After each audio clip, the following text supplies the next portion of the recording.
Hello everyone, welcome back to my channel, or welcome if you're new. Today I am filming a what I eat in a week. To start off, I thought I would answer a question that I get quite frequently actually, and it's why do I eat gluten-free and dairy-free? Now I'm not vegan, but I do omit gluten and dairy from my diet, and it's just a preference thing. I find I feel my best when I don't include dairy and gluten, but I am all about balance and eating what makes me feel good, and I think everyone should eat the way that makes them feel the best, whether that is including dairy and gluten or omitting dairy and gluten. I think in today's society we have access to so much more information than ever before, and while I think in a lot of ways this is a great thing, when it comes to food, there's so many opinions about what foods you should eat, what foods you shouldn't eat, and that gets very overwhelming. I think food is such a personal thing, and while I agree that there are foods that when you incorporate more of that in your diet, that will contribute to optimal health, I also share the view that each body is different, and what might work for one person may not work for somebody else, and that is okay. Before my diagnosis, I was getting desperate to try and figure out a way to manage my worsening symptoms of my autoimmune disease, Myasthenia Gravis. It wasn't as simple as a Google search to figure out the foods that didn't make me feel my best. I personally worked with a naturopathic doctor. But at times it almost became obsessive, looking at ingredient lists, telling myself I couldn't have this product because it has canola oil, this one has natural flavoring, and it went on like that. And while I did start to see results, I became scared of food.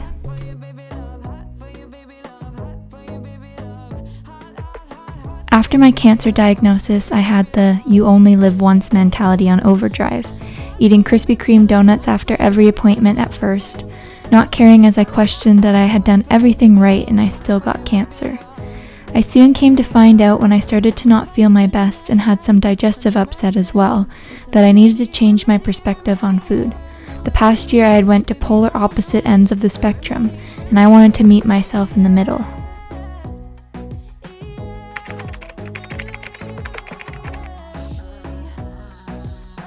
I don't eat gluten and dairy because it doesn't make me feel my best, but I'm not afraid to eat cake for breakfast or eat something with chocolate in it every day. I just make it a little more nutritious. I'm also not afraid of processed foods or if there's canola oil in some of the foods I eat, because at the end of the day, it's all about balance. Food is, yes, fuel, but it's also meant to be enjoyed.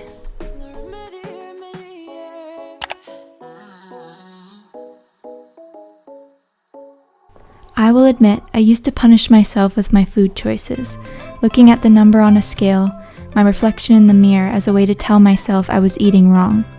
Being around a lot of friends that were smaller than me when I was younger made me feel at times that I was doing something wrong, and I would criticize myself looking back at photos, when in reality I was just a kid. Kids shouldn't be worried about their weight or a diet, and looking back I was happy how I was, and this became overshadowed by the unrealistic beauty standards we were all introduced to as young teenagers.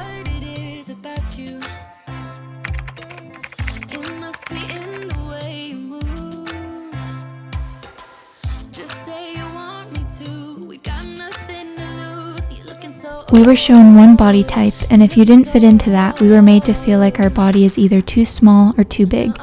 And that reflected into other aspects of the world, remembering at the young age of 12 that I was excited to fit into a smaller dress size, and a few years later punished myself for needing a size larger. And at the same time, I was struggling with a newly diagnosed autoimmune disease, on steroids that made me gain more weight and further contributed to my poor body image. And this went on for years, feeling like I would never be satisfied with how I looked. It wasn't until I got sick that I realized being healthy was more about how you feel rather than how you look or the number on a scale. And with that shift in perspective, I became easier on myself and became motivated to feel my best in using food as a tool to help with that goal, instead of something to be feared.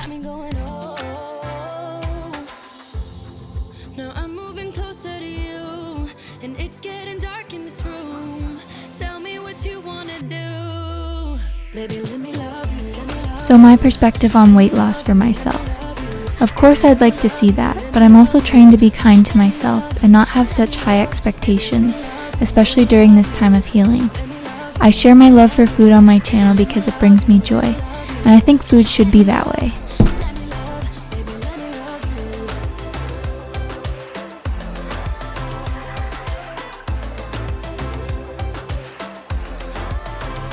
Our bodies are forever changing. In fact, every 7 years we have a different body, as old cells have died and new cells have replenished and taken over.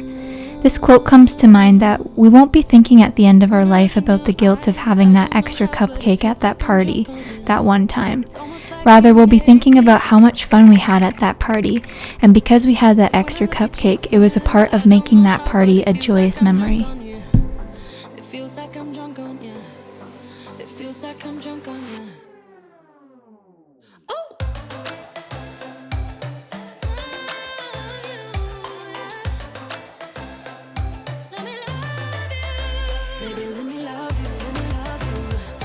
My love for food and my passion for health is what attracted me to my future career in naturopathic medicine, using it as a tool to only further optimize health.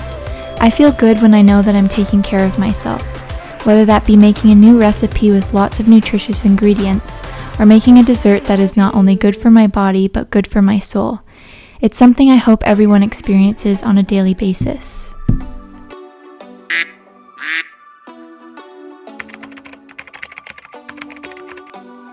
Do you ever call back?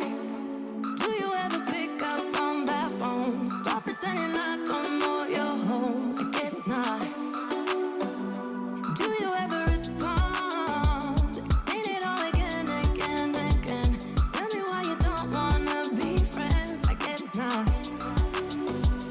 Baby, no, I don't wanna go. You know how much I hate sleeping alone. I can never make it on my own.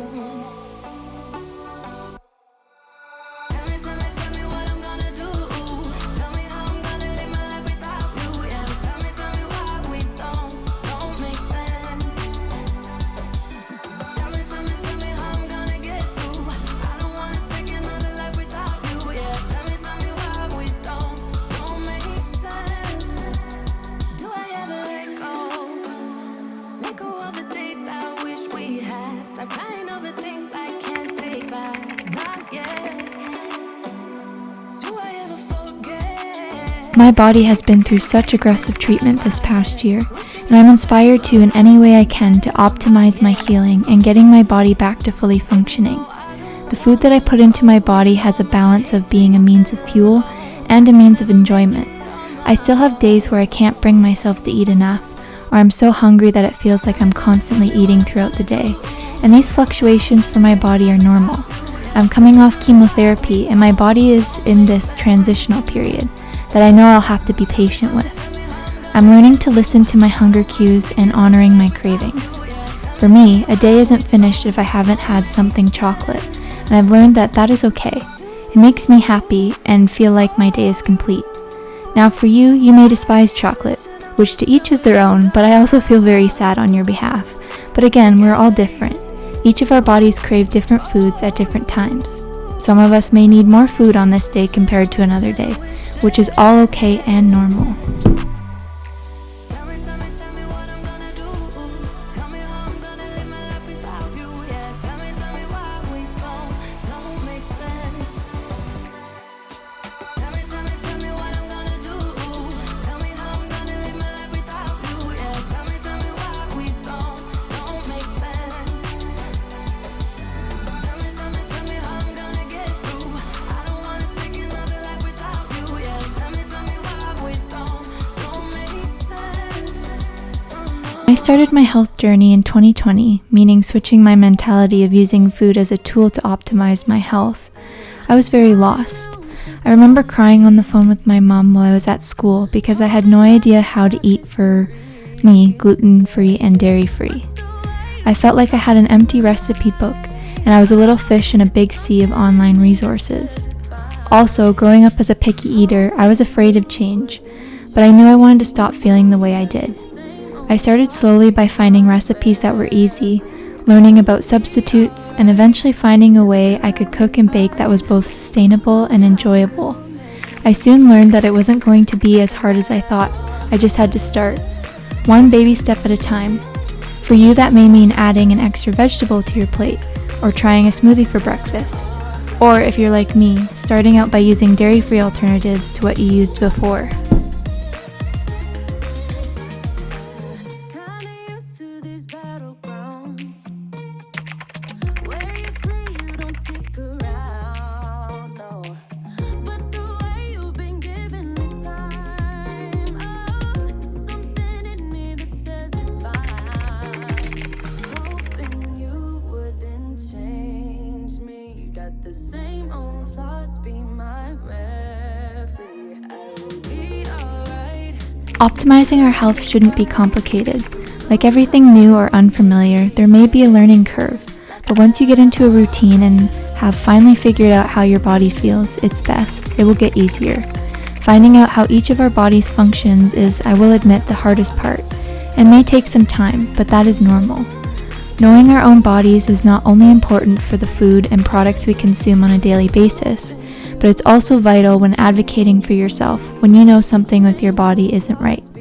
If I didn't start paying attention to my body, maybe I would have ignored my symptoms I had before my cancer diagnosis. Somehow you make me change. You make me wanna do better. I don't know why. You make me wanna do better. You make me wanna do better. I don't know why. I don't know why. As far as we know, we have one life to live and one body to live that life in. We need to take care of this vessel, but it's also important to not hold ourselves back from living the life we deserve because we're afraid. Food is one part of life, so remember to enjoy it, but also enjoy the other parts of life that makes it worth living.